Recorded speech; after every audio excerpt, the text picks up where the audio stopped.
الحمد لله وكفى وسلام على عباده الذين اصطفى أما بعد فأعوذ بالله من الشيطان الرجيم بسم الله الرحمن الرحيم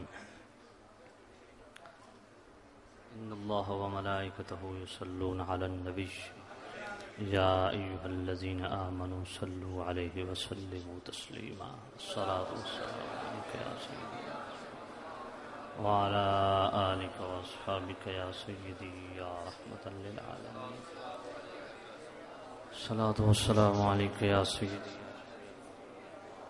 وأصحابك يا سيدي يا حاتم النبيين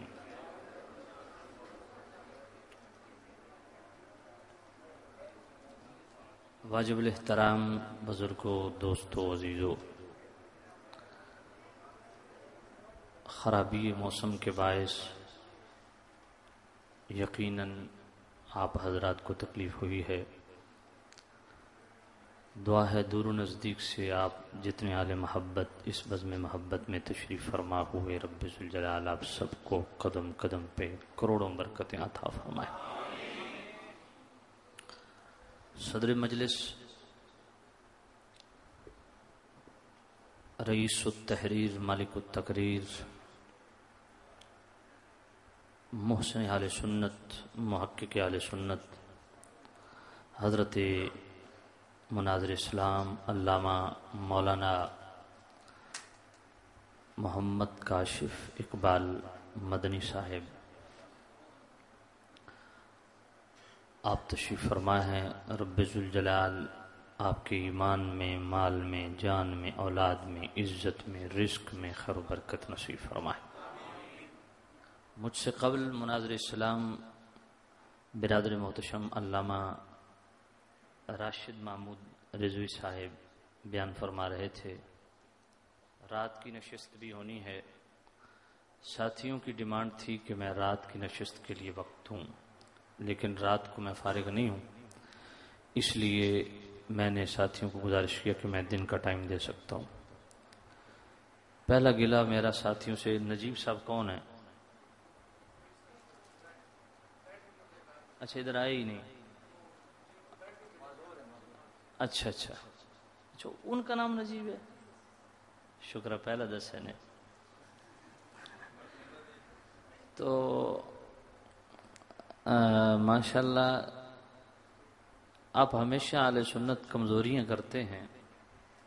میں نے رات کو کافی ان سے طویل گفتگو کی اور میں نے یہی عرض کیا کہ آپ نے اتنے بندے اکٹھے کر لیے ہیں، ایک بندہ تسلی سے گفتگو بھی نہیں کر سکتا۔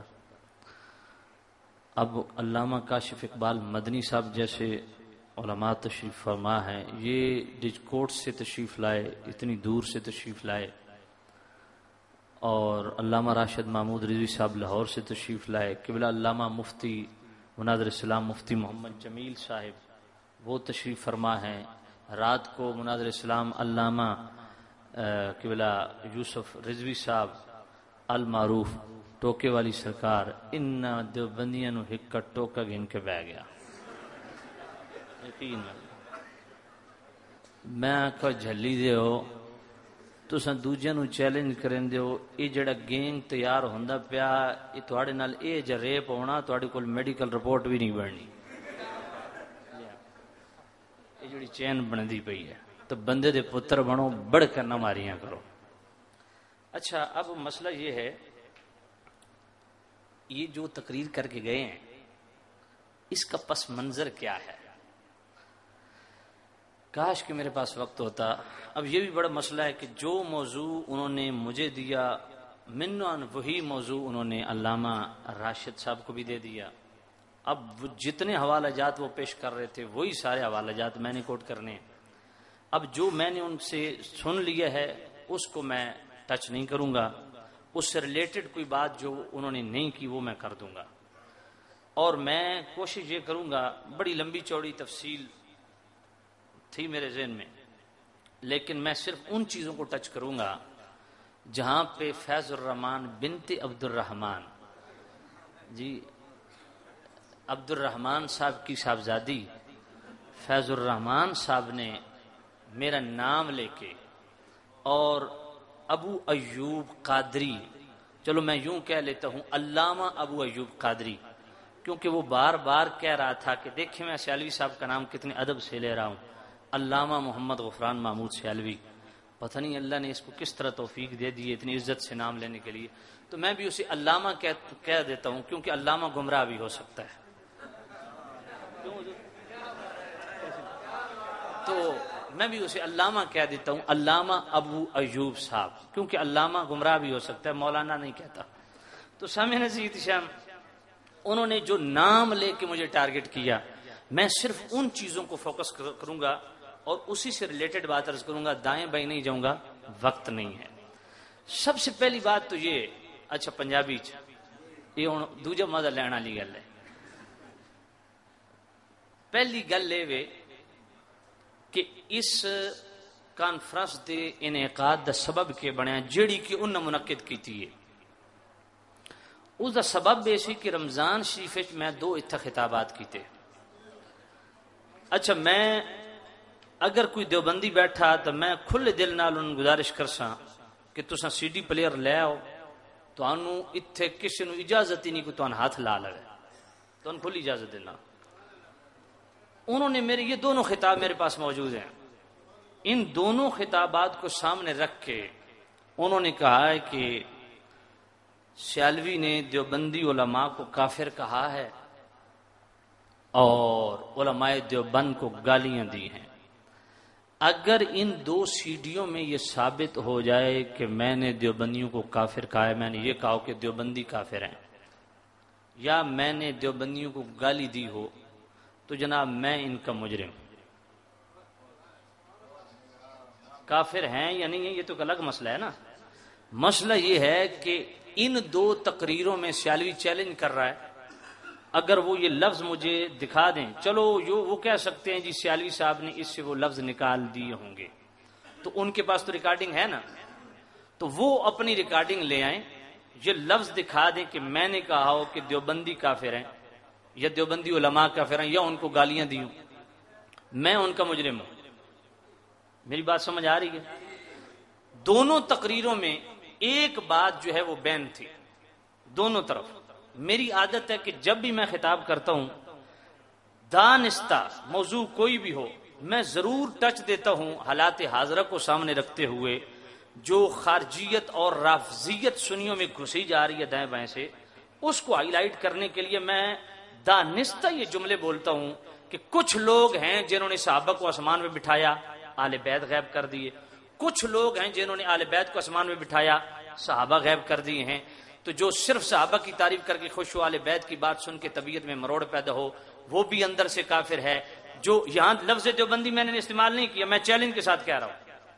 اور کچھ وہ ہیں جنہوں نے صحابہ کو آسمان میں بٹھایا، اہل بیت غائب کر دیے، جو اہل بیت کی بات سن کے خوش ہو اور صحابہ کی بات سن کے طبیعت میں مروڑ پیدا ہو، وہ بھی اندر کا کافر ہے۔ اور جو جناب والا اہل بیت کی بات کر کے خوش ہو اور صحابہ کی بات سن کے طبیعت میں مروڑ پیدا ہو، وہ بھی اندر سے کافر ہے۔ سچا سچا مومن وہ ہے جو صحابہ کی بات سنے تب بھی سبحان اللہ، اہل بیت کی بات سنے تب بھی سبحان اللہ۔ یہ میرے لفظ تھے، یہ میرے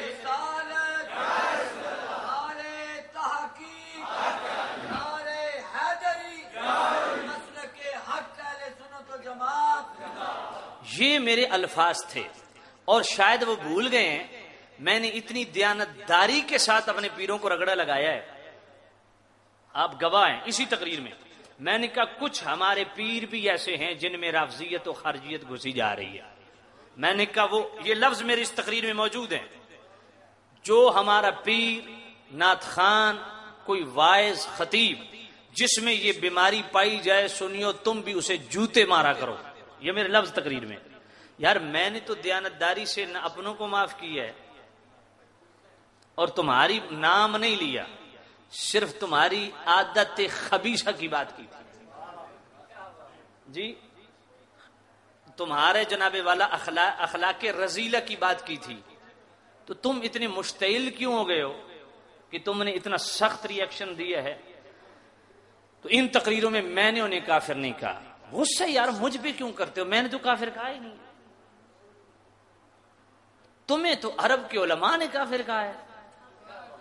دیکھیں نا، بات ایمانداری کی ہے، میں نے ان کو کافر نہیں کہا ان دونوں تقریروں میں۔ ہاں ان کو اگر کافر کہا ہے تو قاسم نانوتوی نے جو لکھا ہے کہ نبی پاک صلی اللہ علیہ وسلم کے بعد بھی اگر کوئی نبی آ جائے تو خاتمیت محمدی میں فرق نہیں آتا، یہ تعزیر الناس میرے پاس موجود ہے. میں بالکل عبارات کی طرف نہیں جاؤں گا، تبصرہ نہیں کروں گا، کیونکہ یہ موضوع قبلہ مدنی صاحب کا ہے. صرف اتنا عرض کروں گا کہ عرب کے علماء نے اس پہ کفر کا فتویٰ دیا. تمہارے اشرف علی تھانوی نے نبی پاک کے علم کو جانوروں کے علم سے تشبیہ دی، اس پہ عرب کے علماء نے کفر کا فتویٰ دیا ہے. تمہارے رشید احمد گنگوئی پہ عرب کے علماء نے کفر کا فتویٰ دیا ہے. تمہارے خلیل احمد امبیٹوی پہ عرب کے علماء نے کفر کا فتویٰ دیا ہے. یار میں نے تو کوئی فتویٰ نہیں دیا تھا، تو پھر مجھ پہ اتنا کیوں مشتعل ہو رہے ہیں؟ جنہوں نے کفر کے فتوے دیے ہیں ادھر تم کیوں چپ ہو؟ اور اگلی بات، خود تسلیم کر گیا اپنی سی ڈی میں، اور علامہ صاحب بھی یہ بات کہہ گئے، اس کی سی ڈی میں ساتھ لائے ہوں، لاؤ سی ڈی پلیئر، میں اس کی سی ڈی کی جناب تمہیں دکھاتا ہوں. اس نے خود کہا ہاں عرب کے علماء نے ہم پہ فتویٰ لگایا ہے. جملہ سننا، اگر دل کو لگے جملہ تو دل والی سبحان اللہ کہنی ہے. کہتے اعلی حضرت کا چہرہ دیکھ کے، چہرہ مورا دیکھ کے انہوں نے فتویٰ دیا تھا. تو میں نے کہا پھر مان لے کہ عرب کے علماء چہرہ دیکھ کے یقین کر گئے تھے کہ یہ چہرہ کسی جھوٹے کا ہو ہی نہیں سکتا.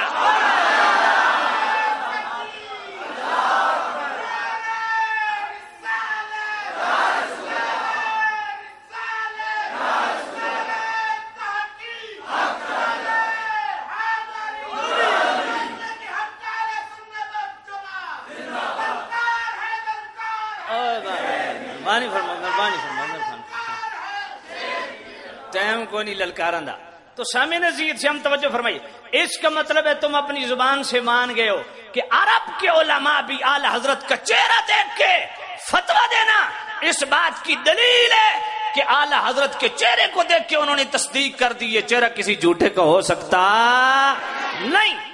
اب تیسری بات یہ کہ بھائی مسئلے کی نوعیت دیکھ کے فتویٰ دیا جاتا ہے، چہرے دیکھ کے فتوے نہیں دیے جاتے.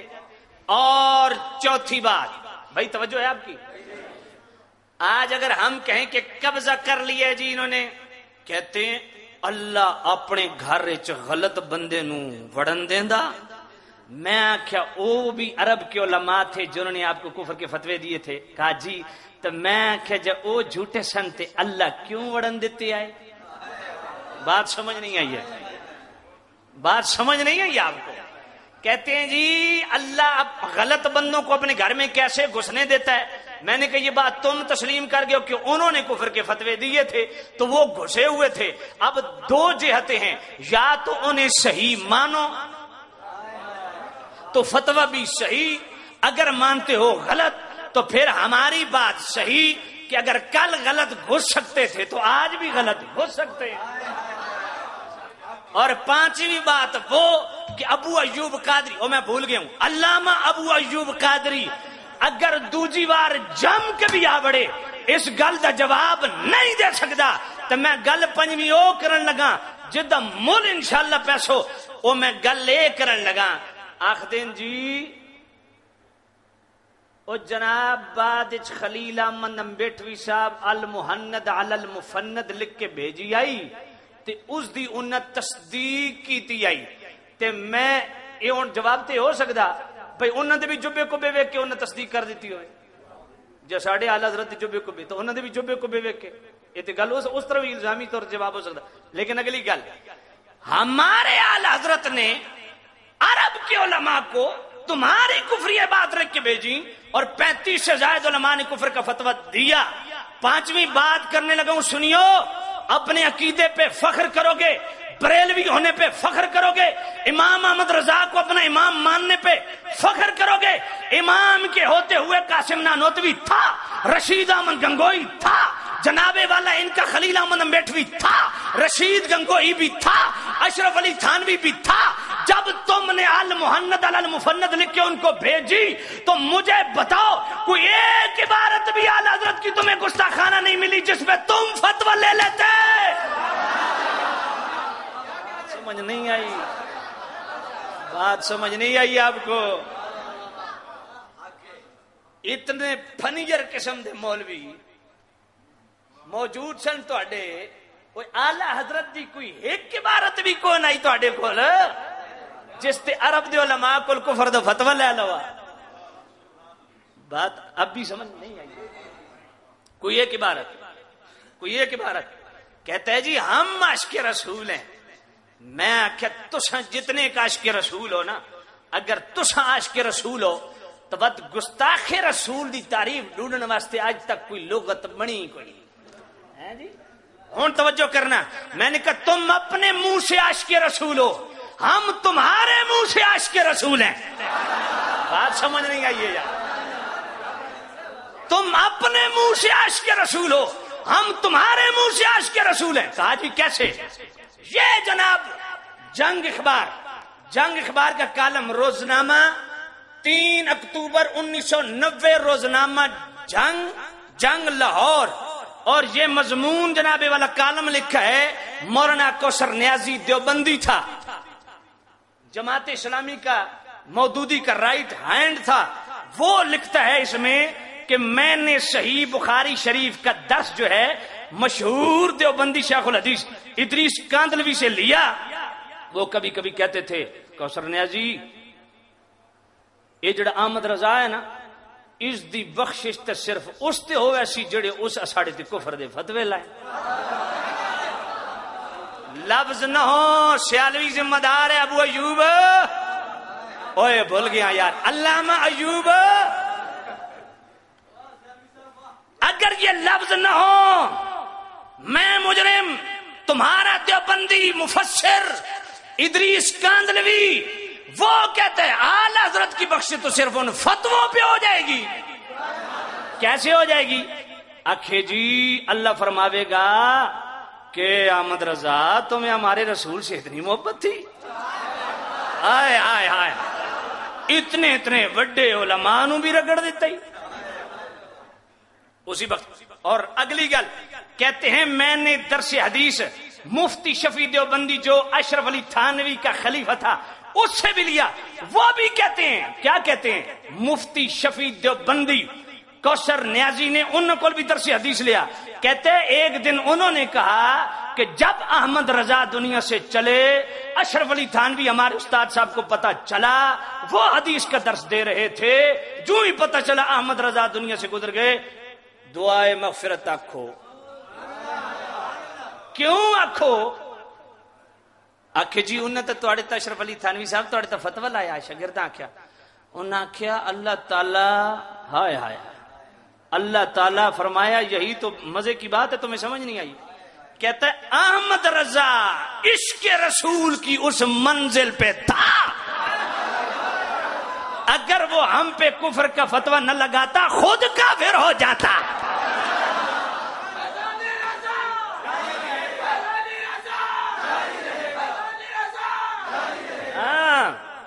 ایک گل بھی سنی منجو او بنت عبد الرحمن او آخ دیے او یار پتہ نہیں آخ دا کہ آخ دیے او آخ دیے اعلی حضرت نے کون سا سلام پہ کتاب لکھی؟ ہمارے اشرف علی تھانوی صاحب نے تو زاد السعید لکھی. میں کہ کتنے کھوتے چاہ کے ٹر دین اس نے زاد السعید کتنی کتاب ہے، کتنا سارا 70 صفحے بھی نہیں بن دے. میں آخیا کملیا اسے اپنے ابے دی گل چ پڑھ. اے آخدا کہ سارا اردو نعتیہ کلام میزان کے ایک پلڑے میں رکھ دو اور دوسرے پلڑے میں فقط مصطفیٰ جان رحمت پہ لاکھوں سلام.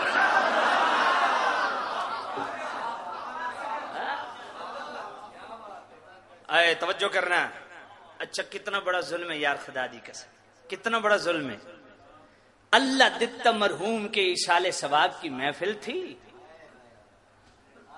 بات سمجھ آ رہی ہے نا؟ آخر پہ اعلان ہوا حلوہ کھا کے بجائے. کوئی تو سنے؟ ہاں کوئی نہیں سنے. یہ میرے پاس سی ڈی موجود ہے. آخر پہ اعلان ہوا آپ کے لیے حلوہ شریف تیار ہے، کھا کے جانا. تو ایسے حرام خور تے نامراد کہ جن انہاں دے جہنم میں پیٹ بھرے، جن انہاں دی مولوی دی جیباں بھریاں، ان غریباں اپنے پیو پتر واسطے ایصال ثواب دی محفل کرائی.